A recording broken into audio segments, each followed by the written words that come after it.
It's inspiring to me. So I saw this thing yesterday about Henry something. I can't remember. Maybe McCurdy, who was an outlaw in late 19th century Oklahoma. Actually, he moved to Oklahoma to become an outlaw because he was a failure. And he figured out when a federal payroll payment was going out on a train and thought he would rob the train, screwed it up, robbed the wrong train, and instead of getting the payroll, got about $42. For his trouble, he was hunted down by sheriffs in Oklahoma and killed. So that's not it is interesting, but that's not the whole part of the story. Because where this is going is he inspired Skeletor. So what happened is his family had stopped talking to him because he was a criminal and a failure and everything. And so he wound up with his body being, embalmed and everything. And the Undertaker was mad because nobody would come claim the body and pay him for his work. So what he did is he turned him into an attraction. Come see the outlaw. And he put him up outside his shop and people would pay to see him. They would for good luck, put pennies in his mouth. And so over time, he mummified because he was exposed to the air and he'd been embalmed and stuff. And eventually some people showed up claiming to be his relatives, but they were not.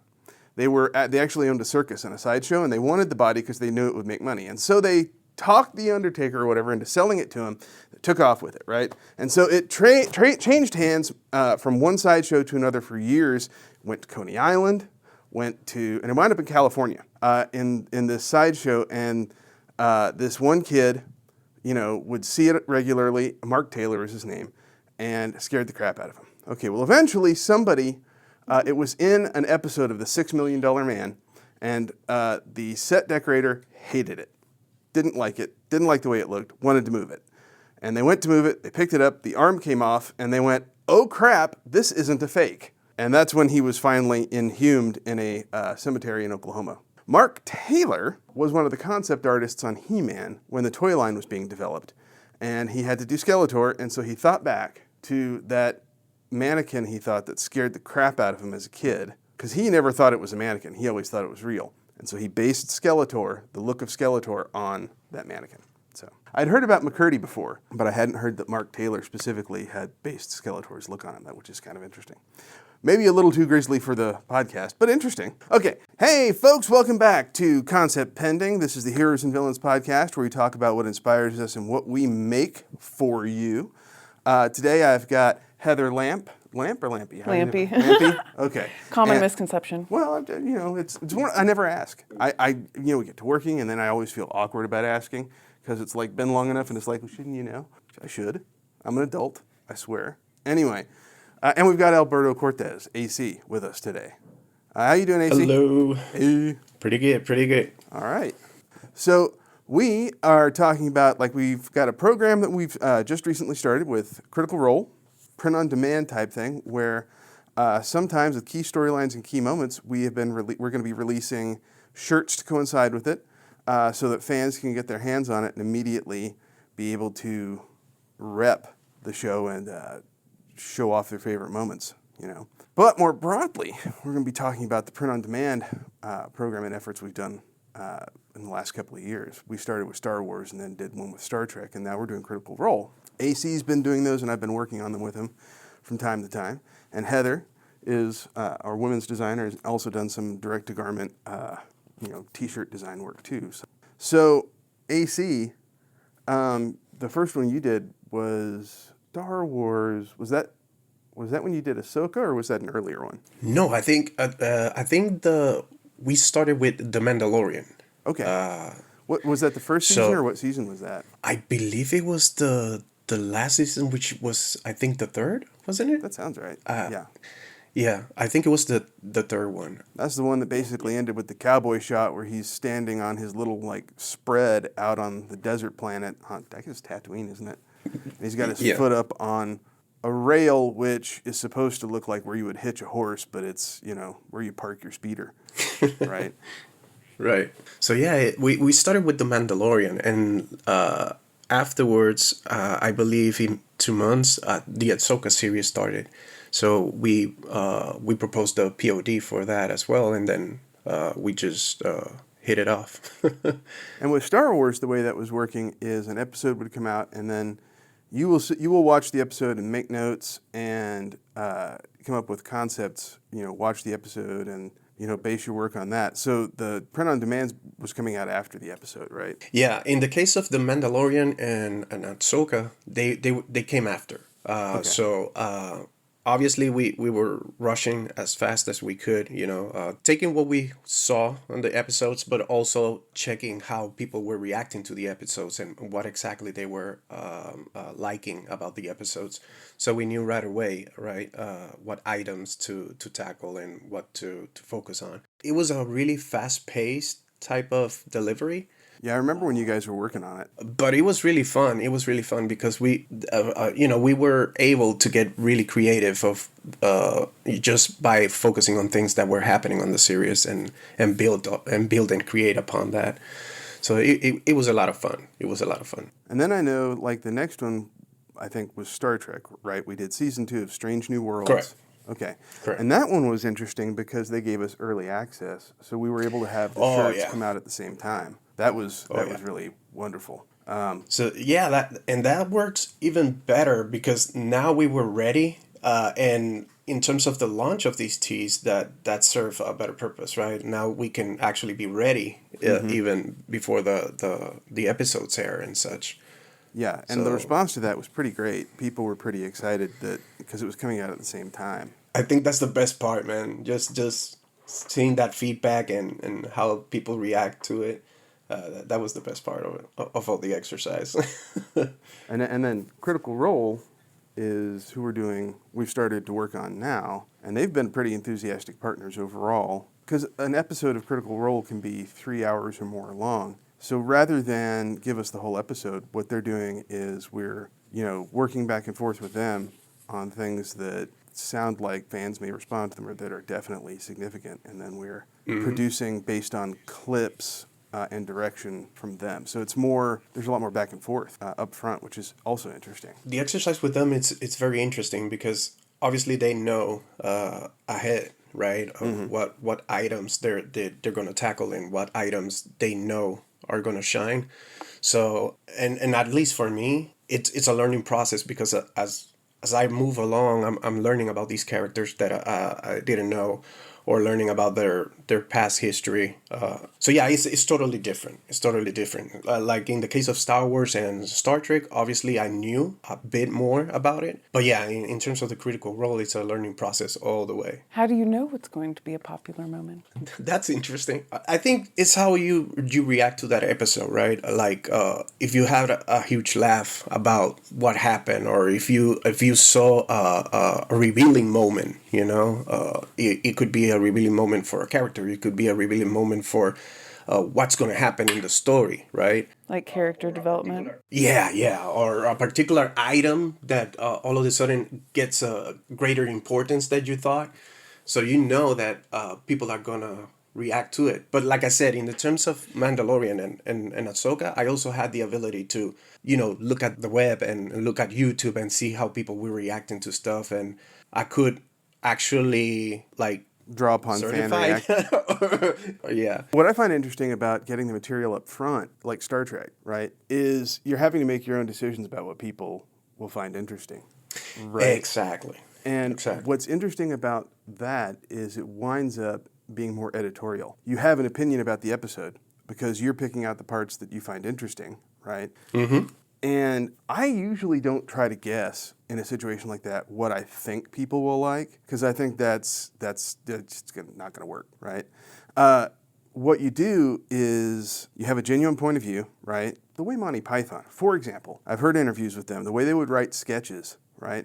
Is Monty Python, they didn't write sketches to try and make the audience laugh. They were trying to make themselves laugh and make their friends laugh in the room, right? And you should be looking at it and picking what you respond to and what, jumps out to you. Partly because I can't read other people's minds in a situation like that, where you're getting it ahead of time, right? I can't read other people's minds, but also it'll feel genuine if it's your point of view, Like if you're looking at it and you're like, I think this is awesome and is cool and is related to what's going on. At least it presents a coherent view, which is something I find important no matter what you do. Like if you're designing like a box of chewing gum even, right? It just, that sort of thing makes it come alive as opposed to feeling just like type on a box. And the point of view, I mean, it could be almost anything. Like it could be the colors you want to use, the way the font is set, you know, just you have to have a way that it has to work. Oh yeah, definitely. In terms of Star Wars, at least for me, I always see Star Wars as a very rich visual, content related type of scenario. So for me, you know, it's easier to gravitate towards, you know, this machinery or the masks they create, or and in the terms of delivery, yeah, believe me, I try to have as much fun with it, because I know that if I have fun with it, people will have fun, just, you know, with it too. So I think that it's the same approach for me in those terms, for sure. So, like, something I've noticed about Star Wars that I find really interesting is, in so many ways, I kind of usually hate using the word innovation because it gets tossed around so much it gets meaningless, but they do regularly innovate in terms of technology and in terms of the aesthetic. Like, you can go back to the mid-'70s and look at other science fiction films that came out right before Star Wars and even right after Star Wars. And it took years for the rest of Hollywood to catch up and figure out what it was that Lucas and his team had done on Star Wars that worked so well, right? Like a good comparison is the first Star Wars, right, 77, and then 3 years later, Flash Gordon comes out, right, which I believe 1980 is the same year that Empire Strikes Back came out, right? Flash Gordon, for all the parts of it that are good, looks like it was shot on a soundstage, right? Part of the reason it looks hokey compared to something like Star Wars, and again, I'm not saying I hate Flash Gordon, but like, just, you know, when you compare the two, you can see old Hollywood, right? It's shot almost like a musical, you know, with that high key lighting and the way things are composed and where the camera's put and everything. And the film stock, all of it, and it feels artificial in a way that Star Wars didn't. I mean, it's not like nobody watched Star Wars and was like, there's really something zipping around in space, you know, making noise in a noiseless vacuum. But it had a tactile feel. Greeblies weren't really a thing before Star Wars. I mean, they were, but they weren't to the extent that Star Wars made them a cultural concept, you know? Could you go into detail on what Greeblies are? Because I've heard them, but I don't really even know. So Greeblies are little things that you tack onto a model or onto artwork or whatever to make it feel more realistic. So what they did is nice. they would make the starship, right? Like the big Star Destroyer, the triangle ship that the Empire had. And they went out and they bought a ton of like naval model kits. So like destroyer ships, because it had like pipes and fittings and radar dishes and stuff in it. And they just bought a ton of them and would cut them up and would glue little bits on so that it looks like it's made of stuff, you know? It looks like it has intention and purpose. It's not just a smooth edifice, right? It's not just a smooth surface. Right. You know? Distressing. Distressing also, right? In a way. Like, but it breaks up the silhouette and makes it feel more organic and like someone actually made it. You Yeah. know? Like More the natural. surface, yeah. Like the surface of the Death Star is not smooth. It's got rise and fall, that like buildings on the surface. Sorry, from all the space debris. Yeah. And then also models of things like Darth Vader's lightsabers, rather famously, a flash tube for a camera with extra pieces glued on. That's funny, I didn't know Or that. it's a handle for a flash on a camera. Anyway, Nice. Fun facts. you can't even get those handles anymore without paying an arm and a leg, because they were like junk when they made the movie. But now people who cosplay and are collectors hunt them down to make their own Darth Vader lightsaber so that it matches the screen-used version. That's pretty cool. Yeah. Repurposing junk. Oh, I mean, that's a big part of prop building. Repurposing junk. Like if you want to like drive yourself crazy, just watch a TV show and have like the IKEA website open and just kind of be browsing through whatever room they're in, and you will see on most like modern sitcoms and stuff like all kinds of IKEA stuff in the background because it's cheap and it looks good, you know, but it's cheap and they can grab it quickly. You know, it's just always there. I actually used to work for a board game company, and as a promotion they had there were some high-end vintage style board games like chess, checkers, stuff like that, and they got it placed in some sitcoms for promotion. Although I don't know that anybody ever saw what brand it was, so I don't know. A lot of that sort of thing is about recontextualizing and repurposing things in such a way as to make it feel real, to give it like that sense that somebody actually had a hand in making it. It didn't just, come out fully formed. It's not perfect. And Star Wars was really one of the first films to really push that far in that direction. Like, you had model builders and stuff before that, right? Like 2001: A Space Odyssey had a bunch of ship models and stuff, but Star Wars, the aesthetic approach was different. And then, of course, that led to a huge influence on Japanese manga and anime, right? Because, again, you can see manga and anime like Astro Boy from before Star Wars, and then you see things like Macross from after. It's not to say that they lifted it, but, like, it definitely had a transformative impact across the world, That makes sense. Yeah. Like with the textures, or was it more than that? All of it, yeah. The textures, the overall approach, the notion that, like, beforehand, a lot of Flash Gordon, again, is a good touchstone, because a lot of the ships in that, they wanted to make them resemble what was in the comics and the old serials and stuff, but the thing is that those designs don't make any sense at all, right? Star Trek's actually an early example of designing things like that so that they make sense. Gene Roddenberry, if I recall correctly, either he was an aerospace engineer at one point or he hired an aerospace engineer. And when they designed the Enterprise, they designed it specifically thinking about, well, how would this work, right? How are the different pieces organized? What do they do? That doesn't necessarily mean that what they were thinking of made it to screen, but that intentionality, that, feeling that this part does something carries through as kind of a narrative impulse in what you produce. It winds up affecting everything. Sounds like something that you wouldn't really, like, you don't notice those details when you're watching it, but if they weren't there, you would notice. Or Yeah, like or that you just intent. feel like it was missing something, or no, that makes sense, because that's exactly how it winds up working out a lot of the time, Sets the tone. Mm-hmm. Anyway, the way that comes back to everything is, we were talking about point of view, and then we got off on Greeblies and stuff. So with Critical Role, one of the things that's really nice about them is we've been working back and forth with them and getting feedback on what we're doing pretty promptly, and they're pretty enthusiastic. So, like, I know we've got a collection on the way that we've worked with them on. It's got some cut and sew pieces in it. Don't tell Doug I told you. But Are we allowed to talk about that collection? Like I'm details sure. of it? I don't know how much we want to go into it, but I Yeah. brought it up mainly because I know that you worked with them also in developing stuff, so you had Yes. feedback with them, and you know what they're like to work with, and so is AC. Yeah, so far they've been really great. I haven't really gotten to talk have a conversation with anyone from there. I actually think the extent of my experience with them is getting approvals. Oh, well, yeah, it must be nice getting approvals without comments. Like, But I've only done a couple, and I was using artwork that you already kind of put together, so it was a little more simple. part of the way we got in that is Shawnette. She seems like a really good connection. She's a lot of fun. Hi, Shawnette. But she worked with Heroes and Villains quite a bit on several things. She was handling, I think, D&D and like Hasbro in general, so that was G.I. Joe also.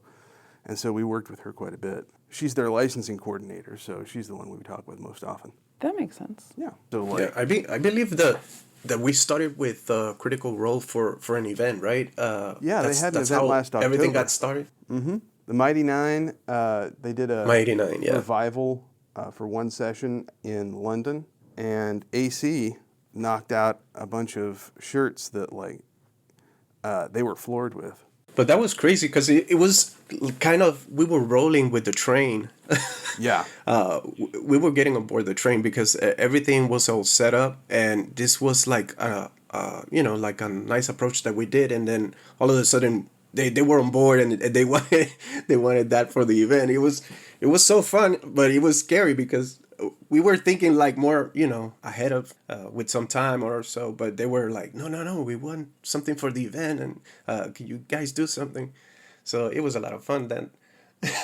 And then we, because we had to have it out a week or two ahead of time so people could order it and Right. get it in time. Because the whole thing is like a lot of their fan base isn't in Great Britain, so they couldn't go to the London show. Right. But they announced it closer to the time of the event that they were doing a Fathom Events thing in cinema, so you could go and watch on a big screen.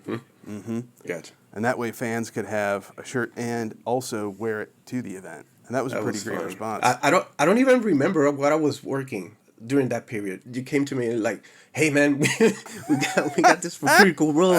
You think you can do this?" And I was like, yeah. What do you need to do? We don't know, but we don't know yet. But we need to do something. And I was like, okay, no problem. But it was a total team effort because I know that while I was working something else, you were breaking down some of the layouts just for me to be able to run with it. And then I know we worked back and forth on the characters to know who was in it, who was showing up, and we had to communicate with them. Right. And yeah. Yeah, I think the hardest part was to match the type of design approach that each character had. At the beginning, we didn't have any reference, but then they came back with some reference to it. So I have to like tweak some of the illustrations. But yeah, everything worked out, and obviously they were really grateful, and they really liked what we deliver. So They were over the moon, dude. Also, you said earlier that I was like, "Hey, can you do this?" I'm like, I don't think that about you. I maybe go, "Do you have time to do this?" I don't usually have any doubt that you can do something. Yeah, I think our concern was the timeline and the tight. deadline that we had. Yeah, it was really, really tight. I don't remember now. 3 or 4 illustrations that we ended up doing.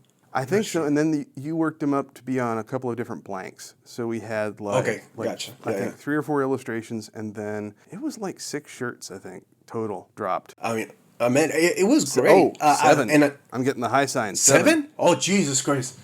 There you go. Yeah, so then, no pressure.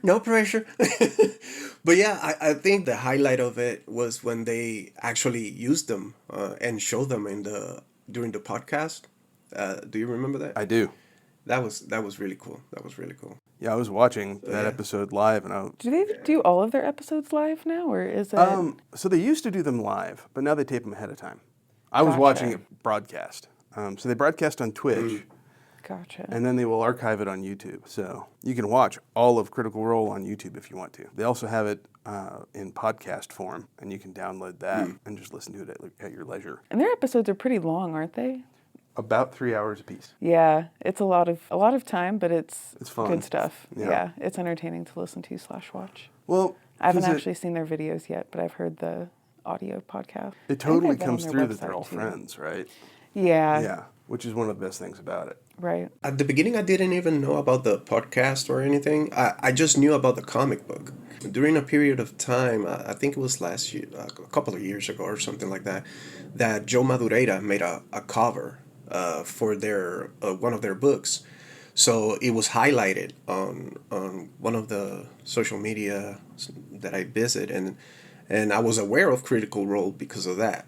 But I always thought it was like a comic book, and that was my only interaction at the beginning with it. So it was kind of cool. It was crazy to learn everything that was involved. It's crazy to Critical see Role. how they've grown just in the last 10 years Right. or so. When did they start? 2015. Oh, wow. Yeah. Really? Yeah. Oh my God. Well, it started That's as a earlier home than- game, and then the story I've read is that Felicia Day, who founded Geek and Sundry, right, heard that they had a home game, knew that they were all voice actors, and grabbed them and was like, "Hey, would you guys want to do a show on Geek and Sundry?" And they went, "Sure." And it just kind of from there, right? Ain't that something? Jesus Christ. They're huge. I mean, and I didn't even know that they were that huge. I mean, but that's part of how the world is now, right? Things like that can be huge, and yet, you just never hear about them because it's not in your sphere, you know? Right. But yeah, no, they set a record for Kickstarter a few years back when they were trying to fund a Christmas special for their first D&D campaign. Huh. And they made so much money on the Kickstarter, they were able to do a full animated series. There's video of Matt Mercer, the dungeon master for the show, sitting there, head in his hands, going, "What is going on?" Because the money kept climbing higher and higher and higher, and he wasn't expecting it. wow. And all his friends were around him, just smiling at him, because it's like, "Yeah, dude." And Dang. then they got picked up by Amazon. I mean, it seems like a safe bet, because if they're going to produce the show either way, and it has a built-in audience, why wouldn't you pick it up for distribution? Yeah, and that's the other thing. Like, you know, then after a while, I noticed that they had that Amazon, you know, series going, the cartoon series, which is not for kids, of course. uh, but that was it. That was it. I even thought that everything was built upon that series. Like all the, you know, everything that I was hearing and everything that I was. Well, then it sounds like you were know, like working backwards a little bit from just what Exactly, you've been exposed exactly. to. Yeah, that makes sense. For Because sure. each For one sure. of those winds up being a point of contact with potential audience, right? Mm-hmm. Yeah. What was the title of their That is- series again? The Legend of Vox Machina. Oh, that's Machina? right. Vox Machina. That's right. I couldn't remember which of the campaigns the series. I've seen parts of it. I think I watched maybe the first 5 episodes, so I haven't finished it all the way through, but I have seen it. It's pretty fun. It's I will really- put it it's on really while good. I'm doing stuff. Just let it run. Yeah, me too. Especially when we started, I pretty much watched the whole thing while I was working. Oh, I remember but you, it was you kept texting me every so often like, "This is awesome," and I'm like, "Good." yeah, man. I was cracking up, man. I was cracking It's up. Of course, I hilarious. got my Scanlan is my favorite. He really makes me laugh. But here's the thing. So I'm always thinking about Bugs Machina, and then you start saying, no, the Mighty Nine. You know, what what That- is the so- Mighty Nine? What are you talking about? Amongst the campaigns they've done, they're actually, with the fan base, the most popular. The second one is so far. And they actually have another animated series. They're still working on it. So they haven't announced which campaign the new one is based No, off of? it's going to be Mighty Nine, the Oh, second sorry. campaign. They haven't announced when the first episode's coming out. When Gotcha. it starts.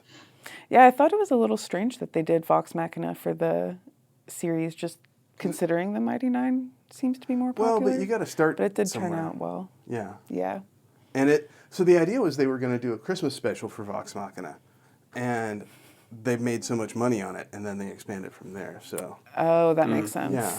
Yeah, I think that the comics are right. The first ones were in Bugs Machina they, as well. they did them in order. So like Vox Machina, Oh, they did and them. then they've done Mighty Nine comics. I don't know if they're doing Bell's Hells, which is the current group, but I would assume at some point they're going to. And you know, when you're talking about role playing games, everybody plays differently. So it's not like Critical Role does it right.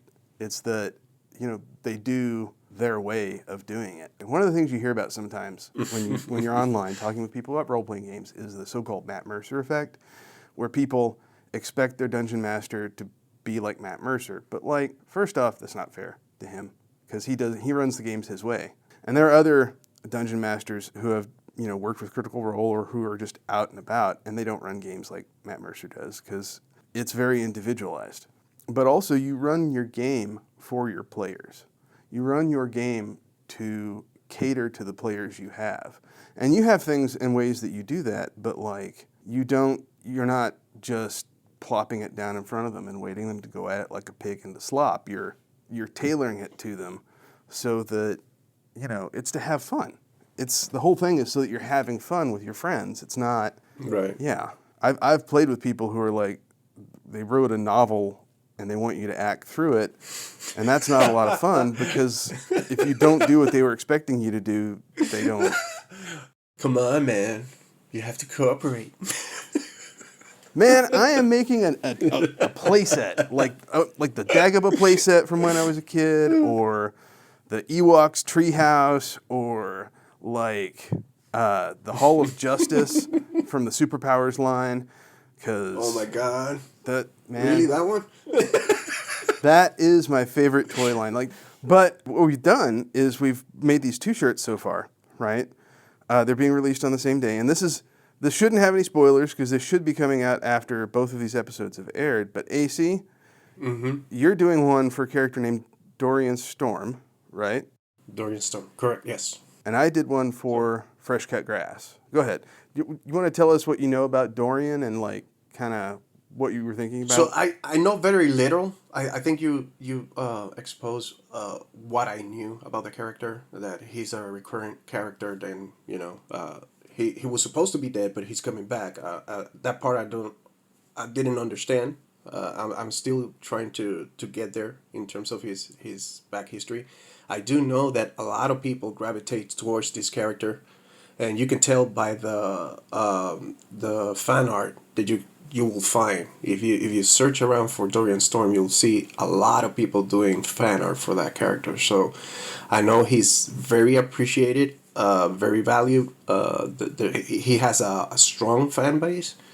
So I think my challenge with this character while portraying him was to be careful, and to understand how much people care about this character. So Well, that's always he was a something lot of fun. you're careful with, right? Oh, I've yeah, never yeah, seen yeah. you Oh, get for fast sure. and loose with it. You always For sure. take time and do a ton of research. No, I like to do my research, and I like to understand, even though I don't have that much of background understanding that character. I know for sure, the value and what it represents to other people. So I take that a lot into consideration when I'm creating. So I'm very aware of how important it is for me to tackle it with a degree of of caring. So in his case, I didn't know too much. I obviously, when you portray these characters, you try to see where are the stronger, if he has powers, or if how his abilities are in that particular world, or what type of interaction he has. Yeah, and in the game, he's a bard, right? So he has a musical instrument, and I believe he carries a sword, right? Correct, correct. So I started to gather all that information, what exactly, because a lot of it you can tell with the fan art, what people like about the character, and how they approach the character. You posed him. He's holding a harp, right? And it's got his name kind of circling him.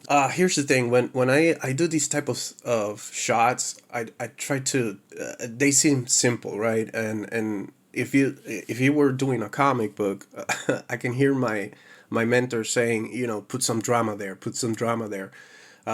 So for me, it was like, okay, so he's playing, but how can we make this interesting, right? How can we make it a little bit more for the viewer to be more curious and everything?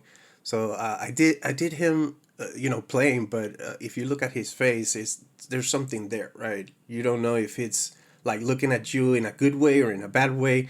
There's certain degree of concern there, and what are you doing with actually playing? What are you trying to do? Well, he's So, smirking that a little was- bit, right? Yeah, he's kind of smirking, looking at you, but yeah, like I said, I was trying to. Hopefully, I convey that well, and hopefully, you can feel that way when looking at it. But yeah, that was the idea, and to highlight with the light as well. Creating that type of curiosity scene. You always knock out a whole bunch of options, and you did like a black and white line art version, a grayscale version, and then like a full color version, which I think is the one we all like the most, just because I thought it fit the character better, and like Yeah, because I think it did, because in terms of when you have a character that has a skin color that is not a natural skin color, it brings something to the table, right? Just by the fact that you see him in with a blue skin texture, it makes everything different. I mean, he's Now it has- naturally blue, so I don't know what you mean. I'm sorry, I didn't want to say. But yeah. I mean, so yeah. So in this case, I think the colors were certainly appropriate. They really did the difference. It makes a difference when you see the character in full color. I think it's more inviting to look at. I think it's more, you have more curiosity, and you're more intrigued with the character when you look at a character that is not in traditional skin color. You're always wondering, who is this? Is this a Smurf? What's going on?